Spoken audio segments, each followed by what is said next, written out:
Good to talk to you.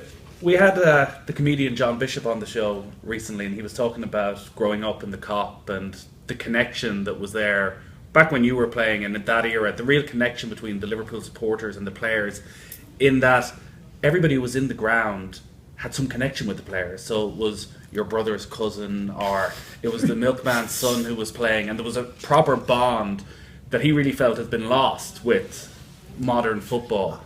I'm wondering, when you go to Anfield now, does it feel very different to 30, 40 years ago? Oh, absolutely. You can't help, especially with the new stand being there. The new stand is just exceptional, all what goes on within it, which a lot of people won't understand. But I love the old stadium, the way it was, the old dressing rooms.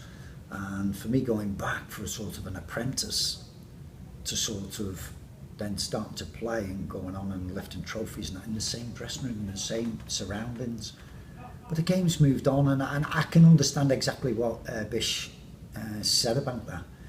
And although you still love the club, particularly when you're a Liverpool person, you love the club, you just feel as though all that side of it has gone away. The other side with John there is that we as guys then, we frequented town, not just the nightclubs, but the pubs. You would be in there, so you'd see a lot of people, you'd just chat to people, you were there for a pint, and so you're down to earth. It wasn't going in there and having shots and sort of, gin and tonics, well, have your all champagne, except if you're Grey Souness started, that is. But we would just be out, so you'd be lads about town, everybody, you're so accessible to people, and I think that was the thing which, going from the 60s boys to our lads in the 70s, myself, Jimmy Case, Sammy Lee, Terry McDermott, you could go and you had Chris Lawler before that and Tommy Smith. So you had players who, so there was like unwritten rules of what happened then. I knew from the 60s lads, Tommy and Emlyn, people like that, unwritten rules which they tell you how you behave as a Liverpool player. And you took that on and you sort of, you fill all the new players full of these rules, if you want.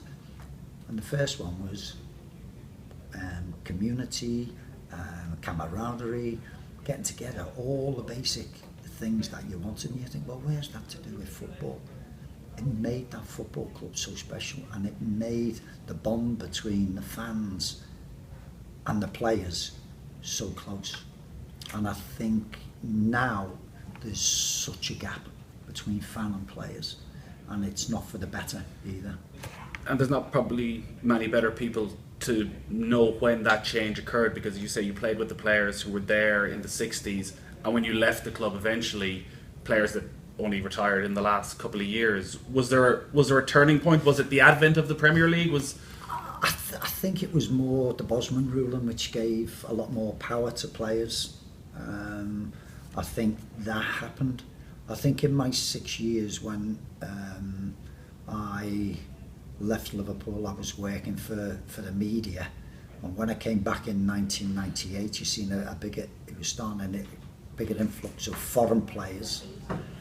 You've seen a change in people's personalities. Bigger money was coming into the game. You had £10,000 a week players in the likes of John Barnes and things like that, and you go, wow, this is changing the perception.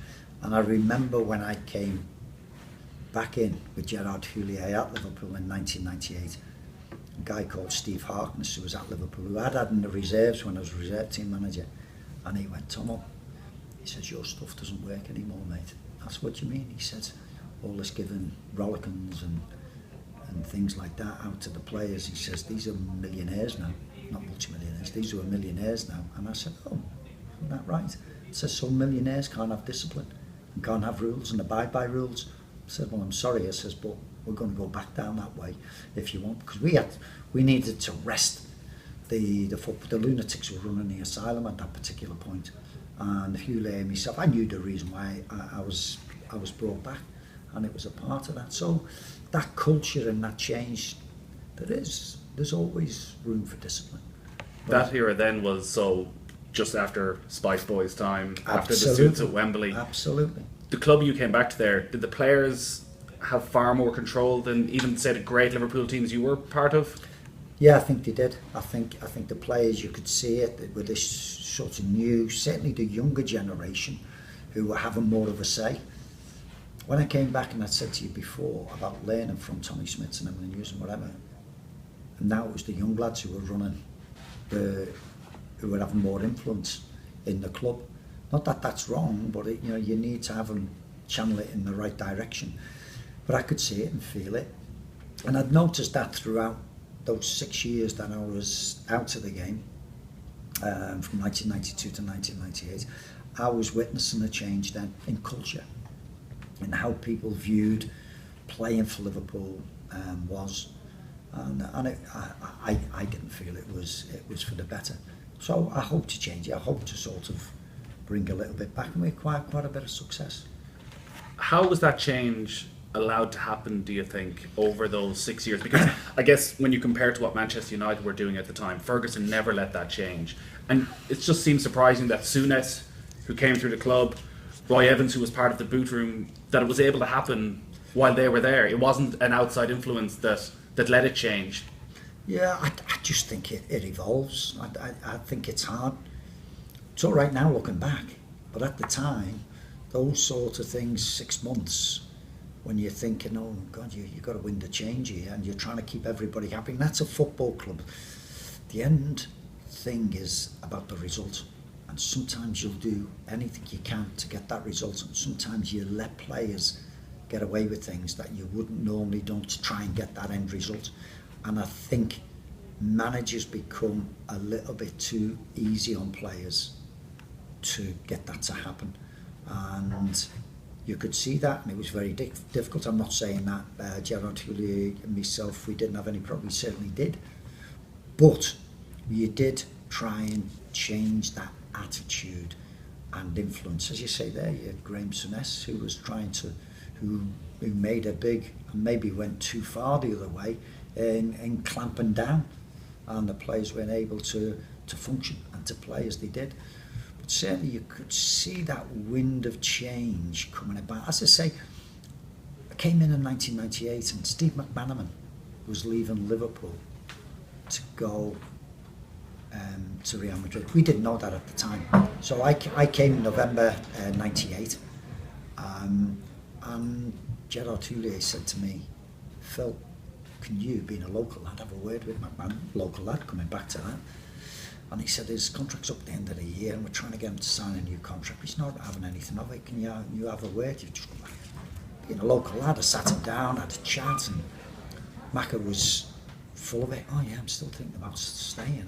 As long as, if we can maybe come to terms and get the right things done, and I'm open to everything. I love the football club, blah blah blah. And I came out of that meeting, and I went to see Gerard Houllier, and I said, he's got no chance of signing for us. I said, his mind's made up. I said, he's going somewhere else, because in January then you can talk to clubs and you can do. So I think this was all in the hands now of the players. And McManaman joined Real Madrid. Nobody knew too much about it. He'd organised it, and he was probably in those days £10 million worth of talent to Liverpool, and we lost out on that. And we felt probably hard done by. Were those difficult conversations, considering where you came from, growing up on the Cop when you're 6, 7, 8, worshipping these players, going on to play for the club, signing on your 17th birthday, pretty much having the dream career for the club you supported, that when you're talking to a player such as Steve McManaman saying, stay for the club, stay for the people, do you understand his side, that he's looking going, well, it's Real Madrid, it's a Bosman rule, and it's 10 million quid to me. And this is a local lad. Yeah. And it's, could I find my way to understand it? No. Because I was sort of the way I was, I probably never got that sort of offer anyway. But Liverpool was the biggest club then in Europe, probably in the world, when I was playing. So there's a little bit of a difference for it. Maybe Steve had seen, where's this Liverpool team going? Houllier took sole control. Roy had been there before. But this is what I was saying, was the wind of change for not just football in general, but for individuals, and what was on offer. If you could run down your contract, we're seeing it more and more often. I think Arsene Wenger was talking about it just the other day. the benefits that these people seem to sort of go out of contract and let it run on. I can't understand it, and I don't know why. If you're happy at a place, you're being well paid anyway. And I think at Steve's point when he was at Liverpool, I still think we were one of the, probably in the top three, sort of the biggest payers salary-wise in the Premier League. You couldn't really say that McManaman got it wrong in that he went to Real Madrid, did really well, won European Cups, but he was looking around at the players. He maybe didn't see what was just coming around the corner in terms of bringing back the culture. How important was having Carragher, Gerrard, Owen to bringing back the sort of culture you wanted? Because you had three guys there who weren't just happy to be Spice Boys; they wanted to be the best in the world. Yeah, and it is. Listen, I've sort of I like Steve McManaman, and he might have had that in his mind. There's that he didn't know where this club was going. He was seeing there was, and certainly when Houllier and himself took over, there was a lack of quality. I remember looking at the bench on one day and I went, oh my goodness, your bench is only as good as your team, and you would think, where are we going with this? And maybe McManaman was looking at that, saying this is going to be years in the offing. But yeah, it's just, I don't know, football, McManaman, where Liverpool sort of were going then. What are we talking about? It's Liverpool aren't immune to this on the other side now. We see with Virgil van Dijk, who Liverpool are very keen to sign, £50 million it seems, who's essentially gone on strike at Southampton. See, that is it. And I can't say, because he's going to hopefully sign for Liverpool. I don't want to say that I agree with it, because it's coming to Liverpool. These players who sort of go on strike and they won't. We got, Sanchez. What did he have flu? Didn't he have flu? Does he want to move? It creates ill feeling about Arsene Wenger. Can say what he wants about Sanchez. He's going to get the best out of him because he's got 12 months to prove to somebody who's going to. Hold on a minute. You've got that uncertainty. My goodness, look at the uncertainty over his contract. And so you've got uncertainty over Sanchez. He can sign for somebody in January. He's going to be thinking about, and you're going to be thinking 100% about Arsenal. So it's extremely difficult for players to sort of to concentrate on. And I just think it's going to be, Van Dijk would be fantastic. I wish it could have been done in a better way. And I can't hand on heart, because it's Liverpool, say, oh yeah, do it, stay on strike, and then you can get the desired move that you want. It's funny how we spent so much time talking about potential transfers towards the end of the season, and it seemed almost a dead cert that Daniel Sturridge would leave Liverpool over the course of the summer. It hasn't happened. We saw during the week he scored a brilliant goal, picked up an injury in the process of scoring a brilliant goal. Liverpool haven't bought quite the number of players that was expected. When you are looking ahead to the new season and you look at the deficiencies that were there last year, particularly over the last 3 or 4 months, do you give them any chance of winning the title? I think we've always got a good chance. Don't forget, last season we were probably one of the best flair team in the Premier League up until that New Year's Day, and then the wheels come off. So we've always got a chance. Yes, we haven't signed as many players or whatever, but we've got a great backup squad. But I think Klopp has looked at it and he's gone, I need starters in this side. Solanke was a great young signing, but I think he said, I need 3 or 4 starters. And we'd all said that as Liverpool fans. That it's good what we've got behind that, who are good players, not great players, but we need 3 or 4 starters. So, I don't even think we should get carried away with his lack of activity in the transfer market. Try for Keita.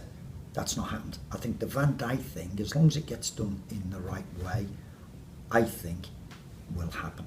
And I think then we're seeing a squad which is capable of doing great. I feel awful sorry for Daniel Sturridge. It breaks my heart at times, but this keeps happening. Injuries keep coming. You can't build a team around somebody like that who keeps getting injured. I think he only played 12 games last year. And I'm surprised that one of the priorities wasn't a striker. And there's Aubameyang there at Dortmund, who's up for grabs, nobody seems to go for. That maybe tells you something is maybe there's something not quite right. Either does he fit the bill with everybody? Wait, Andy Carroll with Brendan Rodgers didn't fit his footballing ethos and closing down. He was maybe here a little bit like that, but for me, he's the fella who scores you 20 league goals, 6'3", quick, fits all the bills, but nobody's gone after him. And I'm quite amazed for that. But to me, that's where there's a priority. But I think he believes in Daniel. Great to talk to you, Phil. Enjoyed the season. Cheers, thank you very much indeed.